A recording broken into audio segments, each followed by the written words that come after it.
আসসালামু আলাইকুম, সবাই কেমন আছেন? তো কোয়েল পাখির ডিম থেকে বাচ্চা ফোটানোর জন্য আমি কিছুদিন আগে একটা মেশিন কিনে আনছিলাম। তো মেশিনের ভিতরে ডিমগুলো দিয়েছিলাম অনেক দিন আগেই। তো আজকে হঠাৎ দেখি বাচ্চাগুলো বের হয়েছে। এ হচ্ছে ইনকিউবেটর মেশিন। তো আমি এখানে 42টা ডিম নিয়েছিলাম। 42টা ডিম ভালো মতো জীবাণুনাশক স্প্রে করে দিচ্ছি যাতে জীবাণু না থাকে, এবং ট্রেতে সুন্দর মতো বসিয়ে দিলাম। তো এরপরে দেখলাম 16 দিন পরে আস্তে আস্তে 1টা 2টা 3টা করে বাচ্চা বের হচ্ছে।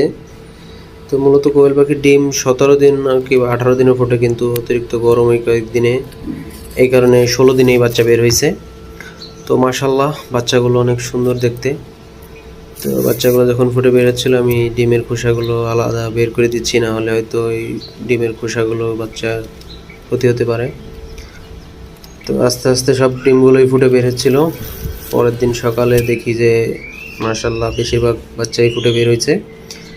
তো আমি 42টা ডিম বসাইছিলাম, সেখান থেকে আমার 35টার মতো বাচ্চা বের হয়েছে। আর 2টা বাচ্চা ডিমের ভিতরে মারা গেছিলো, আর 3টা এখনও ফোটে নাই, পরবর্তীতে ফোটে কিনা। তো সবাই দেখে মাশাল্লাহ বলবেন। আসসালামু আলাইকুম রহমতুল্লাহি ওয়া বারাকাতুহু।